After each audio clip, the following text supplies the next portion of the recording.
அக்காரிங்க 10வது கேள்வி.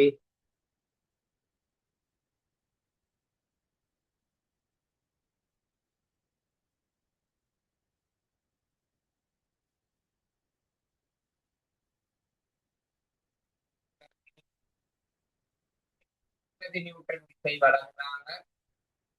வழங்கக்குள்ள இதுல ஆர்முடுகள் 2. இதுல உராய்வு விசையை கண்டு உராய்வு ஒண்ணு இருக்கு. அதே அப்புறம் அதை காண்றதுக்கு துணிசைக்கு இயங்குற திசையில எஃப்7 என்ன? எஃப்க்கு பதிலா 20 மைனஸ் எஃப்1 உராய்வு விசை திரிவு 5 தர ஆர்முடுகள் 2. இப்ப இதுல இருந்து சொல்லிடலாம் உராய்வு விசை எஃப்1 சமன் ஆன்சர் வரும் 10 நியூட்டன். உராய்வு விசை எஃப்1 சமன் 10. இப்ப உராய்வு குணகத்தை காண்றேன். உனக்கு தெரியும் உராய்வு விசைக்குரிய சமன்பாடு மியூ ஆர் என உராய்வு விசை 10. உராய்வு குணகம் தெரியாது. மறுதாக்கம் 50. ஆகவே மியூ சமன் 0.2. இங்க உள்ள உராய்வு குணகம் 0.2. பட் கேள்வி என்னன்னா இதை இயங்க விடாம தடுக்கிறதுக்கு இதுக்கு மேல எவ்வளவு திணிவை வைக்கணும் அதான் கேள்வி. பாருங்க நாங்க எவ்வளவு விசை கொடுத்து இழுத்துக்கிட்டு இருந்தா அப்ப இது இயங்க கூடாதுன்னா உராய்வும் 20ஆக இருக்கணும். உராய்வும் என்னவாக இருக்கணும்? 20. உராய்வு 20ஆ இருந்தா இயங்காது. பாருங்க உராய்வு விசைக்குரிய சமன்பாடு போடுற எஃப்7 மியூ ஆர். உராய்வு 20ன்னு வரணும். உராய்வு குணகம் 0.2. உராய்வு குணகம் 0.2.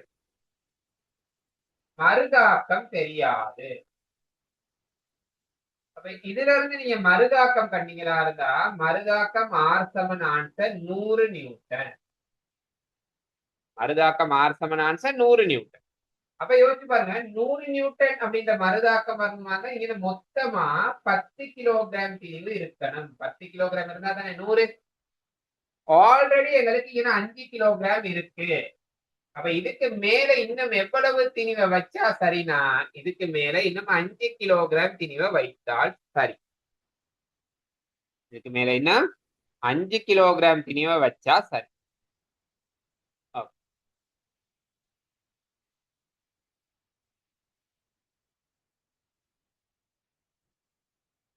11வது கேள்வி. 11. ஓய்வில் உள்ள பொருள் ஒன்று தொடர்பான இந்த கூற்றுக்கள்ல சரியானது. சரியா? புறவிசை எதுவும் தொழிற்படாது. ஓய்வில் உள்ள பொருள்ல புறவிசை எதுவும் தொழிற்படாது. இப்ப சும்மா சொல்லுங்க இந்த பொருள் இங்க 20 நியூட்டன் இப்படி 20 நியூட்டன் 2 வெளிவிசை வழங்குறாம். இப்ப இது ஓய்வுல தானே இருக்கு. இப்போ ஓய்வுல இருக்குன்றதுக்காக இப்ப சும்மா ஒரு பொருளுக்கு எந்த விசையுமே கொடுக்கலாட்டியும் அது ஓய்வுல தான் இருக்கும். இதுல ஓகே புறவிசை இல்ல. ஆனா இதுல புறவிசை இருக்குன்னா இதுல புறவிசை இருக்கு. புறவிசை தொழிற்படாது அப்படின்றது பிழை. புறவிசை தொழிற்பட்டாலும் அது ஓய்வுல இருக்கலாம். இந்த மேல படத்துல வரைஞ்சிருக்க மாதிரி 2 சமமான விசைகள் அல்லது விலையுள் விசை 0 இருந்தா அது ஓய்வுல இருக்கு.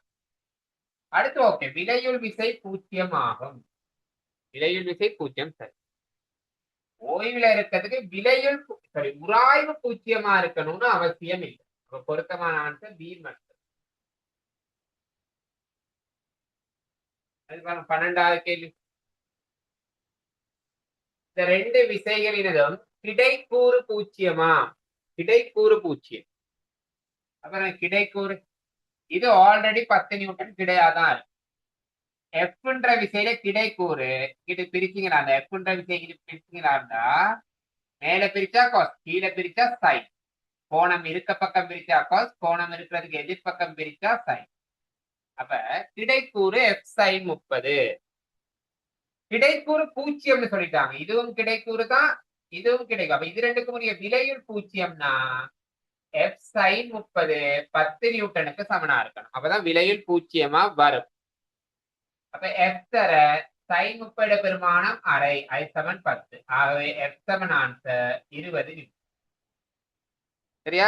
விசைக்குரிய ஆன்சர் 20. கேள்வி விசை இல்ல பாருங்க. கேள்வி என்ன கேக்குறாங்க? அந்த விசையில நிலைக்குத்து கூறின் பெருமானம் என்ன? நிலைக்குத்து கூறு இங்க மேலதான் வரும். ஏன்னா அப்ப நிலைக்குத்து கூறு போடுவீங்க F cos 30. F பெருமானம் 20ன்னு கண்டுட்டேன். cos 30 ஆன்சர் வர்க்க மூலம் 3/2. ஆகவே சுருக்க ஆன்சர் 10 வர்க்க மூலம் 3. சரியான ஆன்சர் 3.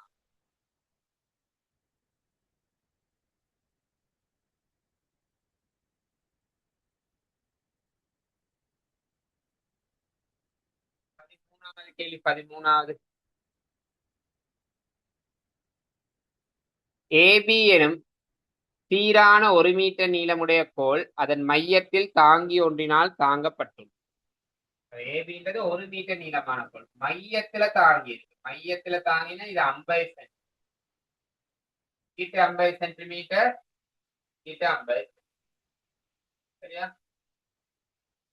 ஏல இருந்து 10 சென்டிமீட்டர் தூரத்துல 5 நியூட்டன் நிறை ஒண்ணு இருக்காங்க. இங்க இருந்து 10 சென்டிமீட்டர் தூரத்துல 5 இதுல இருந்து 10னா இங்க இருந்து தூரம் சொல்லுவீங்க 40. சரியா? இது சமநிலையில இருக்கிறதுக்கு பில இருந்து எவ்வளவு தூரத்துல ஒரு திணிவை தொங்க விடணுமா? இந்த தூரம் எக்ஸ் தான் கேட்கிறாங்க. அப்ப நான் போடுறேன் W1 L1 சமன் W2 இதை போடலாம்.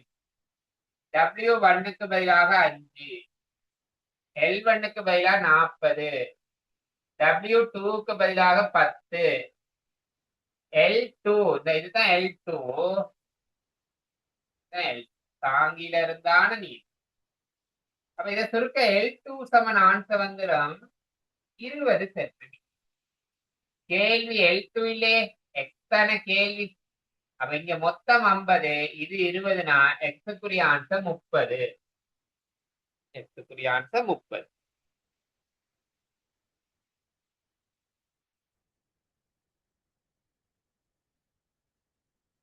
கை 4வது கேள்வி. கை 4வது.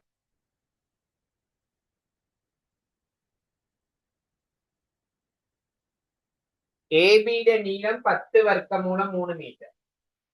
இந்த ஏபிட நீளம் 10 வர்க்க மூலம் 3 மீட்டர். புள்ளி ஏ பற்றி விசைகளின் திருப்பம் என்ன? ஏ பற்றி விசைகள திருப்பம் என்னன்னு கேட்கலாம். இப்படி ஒரு அம்புக்குறி, இது ஒரு 20 நியூட்டன் விசை, இது ஒரு 20 நியூட்டன்.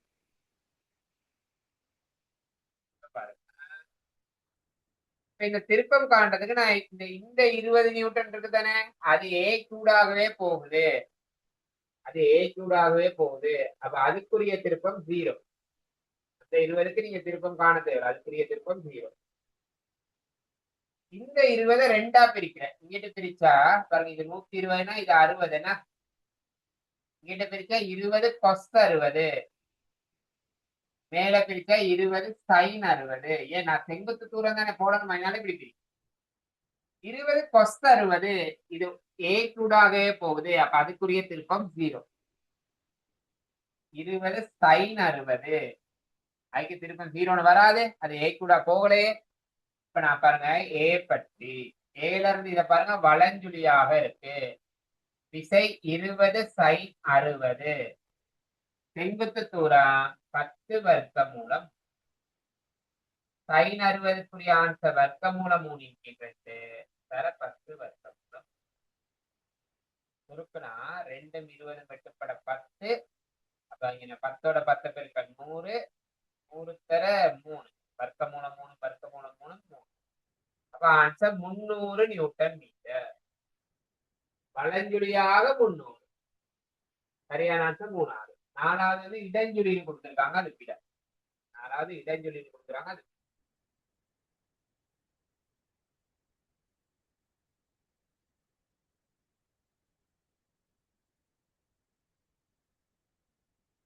அடுத்து பாருங்க 15வது கேள்வி. 5 கிலோகிராம் திணிவுடைய பொருளொன்றினது வேகம் நேரத்துடன் மாறும் வரைவு தரப்பட்டுள்ளது. வேகம் நேரத்தோட மாற வரைவு. இந்த பொருள்ல தொழிற்பட்ட விசை எவ்வளவு? விசைக்குரிய சமன்பாடு F7ma பிரிவு 5. இப்ப எனக்கு தேவை 6 முடுகள் எவ்வளவு? 6 முடுகள் எவ்வளவு? அதுக்கு பாருங்க, இந்த இதுல இருந்து 6 முடுகள் காண போறேன். இறுதி வேகம் 18, ஆரம்ப வேகம் 0. ஆனா வேகம் கிலோமீட்டர் per hourல இருக்கு. அப்ப 18 கிலோமீட்டர் per hour. அதை மீட்டர் செகண்ட் -1க்கு மாத்தணும். சரியா? இத சுருக்க ஆன்சர் 5 மீட்டர் செகண்ட் மைனஸ். இறுதி வேகம் 5, ஆரம்ப வேகம் 0. அப்ப 6 முடுகள்ன்றது இறுதி வேகம் சய ஆரம்ப வேகத்தின் கீழ் அதுக்கு எடுத்த நேரம் பாருங்க 10 செகண்ட். என்ன ஆன்சர் 2.5 நிமிடம். ஆன்சர் 2.5 நிமிடம்.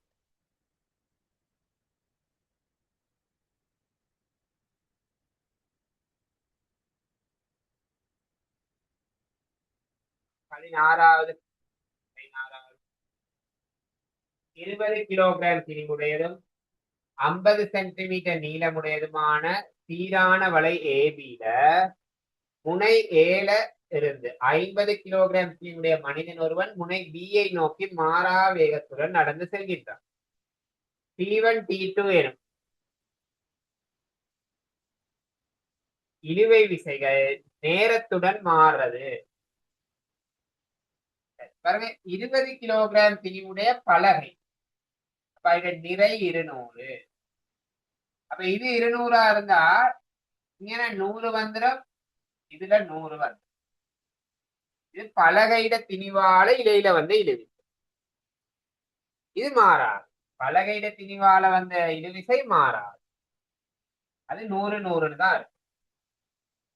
ஓகே, இப்ப பாருங்க, அடுத்தது ஒரு மனிதன் ஆரம்பத்துல ஏன்ற புள்ளியில நிக்கிறான். ஏன்னா அப்ப இந்த மனிதன நிறை எல்லாமே ஏல தான், அதாவது இந்த இலை T1 அப்படின்ற விசையில தான் தொழிற்படும். மனிதன் நிறை 500. அப்ப 500 100 கூட்ட T1க்குரிய ஆரம்ப பெருமானம் 600 இருக்கும். T2க்குரிய ஆரம்ப பெருமானம் 100. இந்த மனிதன் அப்படியே இங்கிட்டு நகர்ந்துட்டு வர T1 குறையும். T1 குறையும். அப்ப இங்க மனிதன் இங்க நகர நகர T1 குறைதா இருந்தா T2 ஆன்சர் கூடணும். T2 answer கூடணும். அப்ப உள்ளையில பொருத்தமான வரைக்கும் T1 குறையுது. பாருங்க, 3ஆல T1 குறையுது, T2 கூடுதுன்னா 3ம் சரி 5ம் சரி, ரெண்டுமே ஒரே மாதிரி கிராஃப் தான்.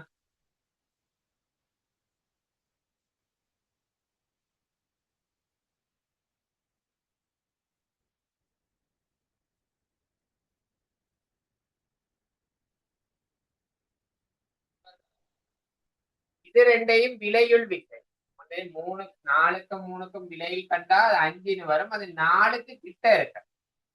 4க்கு கிட்ட இருக்கு. அவ 4க்கு கிட்ட உள்ள மாதிரியான இதுனா படத்தை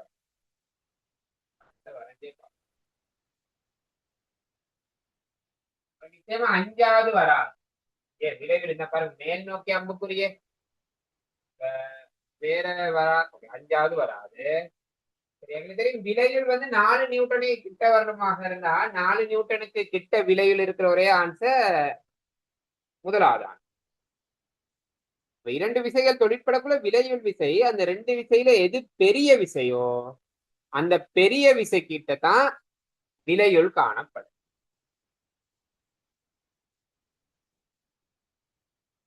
அது பாருங்க 18வது ஆய்வு கூடத்தில் உள்ள சுத்தியல் ஒன்றினை உருக்காட்டுகின்றது. அதன் ஈர்ப்பு மையம் பெரும்பாலும் இருக்கத்தக்க புள்ளி. இந்த சுத்தியல ஈர்ப்பு மையம் பெரும்பாலும் எங்க இருக்கலாம்? இப்படி யோசிக்கலாம். நீங்க இந்த சுத்தியல எந்த இடத்துல நீங்க விரலை வச்சு சமநிலைப்படுத்தலாம். விரலால இப்ப ஒரு பொருளை நாங்க பேலன்ஸ் பண்ணி வைப்போமே, கீழ வச்சா விழுந்துரும், கீழ வச்சா விழுந்துரும். கிட்டத்தட்ட இங்க கீழ வச்சாதான் இது சமநிலையில இருக்கு. அல்லது வெயிட், இந்த ஒட்டுமொத்த உடல்ட வெயிட் எங்கன தொழிற்படுதோ அந்த இடத்துலதான் புவியீர்ப்பு மையம் இருக்கு. அப்ப இதுல வெயிட் எல்லாம் தொழிற்படக்கூடிய ஒரு புள்ளி P.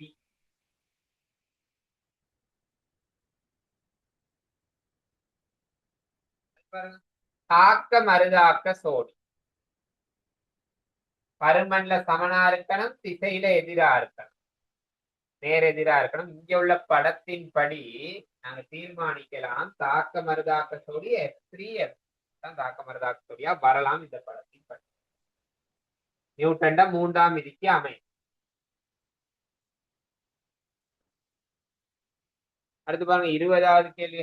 20வது கேள்வி 750 கிராம் திணிவுடைய தேங்காய் ஒன்று மரத்திலிருந்து சுயாதீனமாக இவ்வளவு ஆர்முடுகளோட விழுது.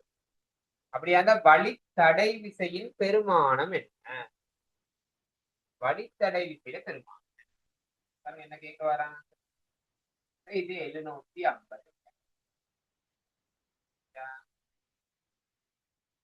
இதுல ஒரு நிறை இருக்கு. நிறை காண்றதுக்கு கிராம கிலோகிராமுக்கு மாத்தி அதை 10ஆல பெருக்க. அப்ப இதை பெருக்கினீங்களா இருந்தா இதுல நிறைக்குரிய ஆன்சர் வரும் 7.5 நியூட்டன் நிறை. இது கீழே வரக்குள்ள வழி ஒரு தடை விசைய வழங்குது. அது எவ்வளவு தெரியாது. அப்ப நான் இதுக்கு கீழ் நோக்கி F7MA போகுது. கீழே உள்ள விசை 7.5, வழியால் உள்ள தடை விசை தெரியாது. பொருளோட திணிவு 750 கிராம், அப்ப 3/4 கிலோகிராம் தானே. அந்த பொருளோட ஆர்முடுகள் 8. அப்ப இதுல இருந்து அந்த தடை விசை எப்ப காணும்? தடை விசை எப்பக்குரிய ஆன்சர் 1.5. 1.5. நிறைய விளக்கம் தேவைன்னா நீங்க அதாவது அடிப்படை தத்துவங்களை நல்லா விளங்கிட்டு நிறைய கேள்விகள் செய்து பாருங்க. அடுத்து பாருங்க எஸ்ஏ டைப் கேள்வியை பாருங்க. எஸ்ஏ டைப் கேள்வி அதுல பாருங்க. முதலாவது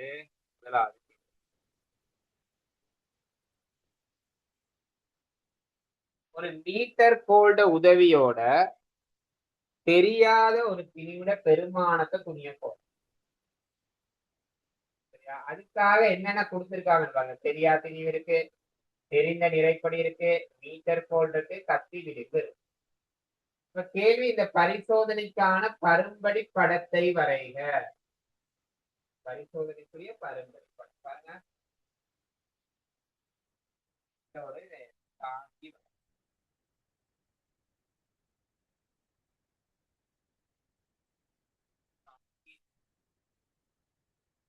தாங்கிக்கு மேல கத்தி விளிம்ப வச்சு, அந்த கத்தி விளிம்புக்கு மேல மீட்டர் கோலை வச்சுக்கொள்ளும். அதுக்கப்புறம் ஒரு பக்கம் தெரிந்த திணிவு, இன்னொரு பக்கம் தெரியாத திணிவை தொங்க விட போடும். இந்த தெரிந்த திணிவை W1 போடுறேன், தெரியாத திணிவை W2 போடுறேன். சரியா? இந்த பரும்படி படத்தை வரைஞ்ச பிறகு இதை பெயரிடணும். எது எது என்னென்னத்த வகை குறிக்குதுன்னு பெயரிடும். சரியா? மீட்டர் கோல் எதுன்னு அம்புக்குறி போட்டு காட்டணும். இது மீட்டர் கோல், இது கத்தி விளிம்பு, இது தாங்கி அப்படின்னு பெயரிட்டு காட்டணும்.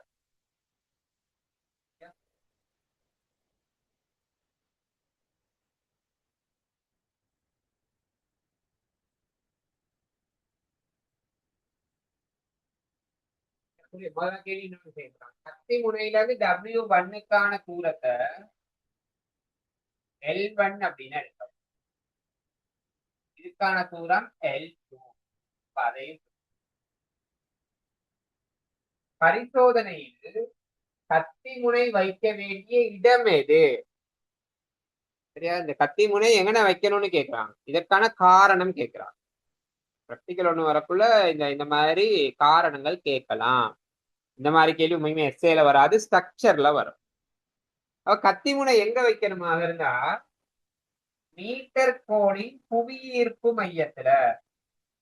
கத்தி முனை எங்க வைக்கிறீங்க? மீட்டர் கோல்ட புவியீர்ப்பு மையத்துல, சரியா, மீட்டர் கோளின் புவியீர்ப்பு மையத்துல வைக்கிறேன். அதான் இது புரியா. அதுக்கான காரணம் என்னன்னா, மீட்டர் கோளோட புவியீர்ப்பு மையத்துல கத்தி விளிம்ப வச்சுட்டீங்களாண்டா மீட்டர் கோளுக்குன்னு ஒரு நிறை இருக்கும் தானே, அந்த நிறை திருப்ப சமன்பாட்டுல வராது. அப்ப காரணம் எழுதணும் இப்படிதான். மீட்டர் கோளின் நிறை திருப்ப சமன்பாட்டில் இடம்பெறாமல் இருப்பதற்கு, சரியா, அப்படி இடம்பெறாமல் இருக்கிறதுக்கு தான் கத்தி விளிம்புல, சாரி, புவியீர்ப்பு மையத்துல கத்தி விளிம்ப வைக்கும்.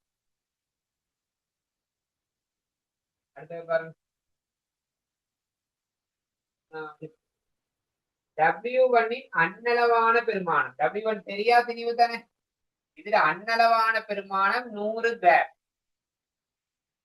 இந்த தெரிந்த நிறைப்படி பாருங்க, நிறைய 4 இருக்கே தெரிந்த நிறைப்படி. இந்த 4ல எதை தெரிவு செய்ய பாருங்க, அதை எப்படி சாய்ஸ் பண்றேன்னு சொல்லி, எப்படி சாய்ஸ் பண்றது அப்படின்றத சொல்றேன் பாருங்க.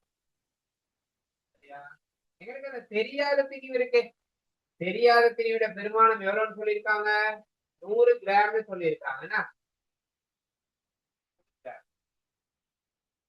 தெரிந்த திணிவும் இதுக்கு கிட்ட உள்ளதா சாய்ஸ் பண்ண, 100 கிராமுக்கு கிட்ட உள்ளதா சாய்ஸ் பண்ண. பாருங்க, இந்த 50, 70, 110, 110 தானே 100 கிராமுக்கு கிட்ட இருக்கு. அப்ப 3வதுல சரியா தெரிந்த நிறைப்படியில எதை தெரிவு செய்வீங்களா இருந்தா 110 கிராம். அப்படி தெரிவு செய்யறதுக்குரிய காரணம் நீள அளவீட்டில் உள்ள சதவீத வலுவை குறைக்கிறது. அப்படி தெரிவு செய்யறதுக்குரிய காரணம் நீள அளவீட்டில் உள்ள சதவீத வலுவை குறைத்தல். ரெண்டு திணிவும் சமனாக இருந்தா இந்த ரெண்டு தூரங்களும் சமனா இருக்கும் அல்லது பெருசா இருக்கும்னு சொல்லலாம். என்ற அளவு பெருசா இருக்கும். நீளம் பெருசாக இருந்தா சதவீத வலு குறைவாகிறது. இது அளவீட்டு கருவிகளோட விஷயம். மீட்டர் கோலை பயன்படுத்தி சின்ன நீளத்தை அளந்தா சதவீத வலு கூடும் தானே. பெரிய நீளம் வரணுமா இருந்தா அன்னளவா ரெண்டு திணிவும் சமனா இருக்கு. 4வது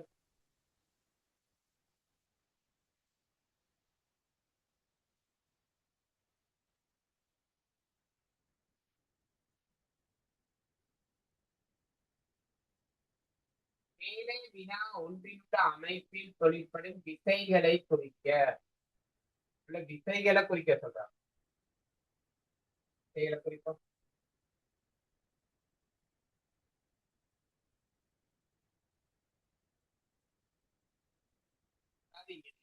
இதன் நிறை W1, இதுல நிறை W2. மீட்டர் கோளுக்கு ஒரு நிறை இருக்கும், அதை எம்ஜின்னு போடும். இந்த இடத்துல ஒரு மருதாக்கம் இருக்கும் R. அடுத்து இங்கே இழுவிசை இருக்கும்.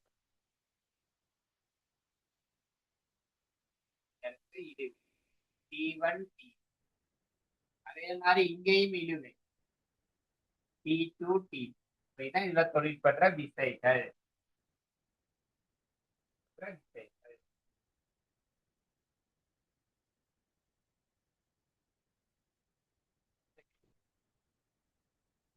W1 W2 L1 L2 என்பவற்றை தொடர்புபடுத்தும் கோவை ஒன்று பெறலாம். கோவையினை பெறுவதற்கு நீர் பயன்படுத்திய கோட்பாடு வேற எதுவும் இல்ல, கோட்பாடு திருப்ப கோட்பாடு. இங்க பயன்படுத்த போற கோட்பாடு திருப்ப கோட்பாடு. அது என்ன திருப்ப கோட்பாடுனா, சமநிலையில் இருந்தா எந்த புள்ளி பற்றி திருப்பம் எடுத்தாலும் திருப்பங்களின் அச்சர கணித கூட்டுத்தொகை 0. அதான் திருப்ப கோட்பாடு. திருப்ப கோட்பாடு என்னன்னு கேட்கலாம்.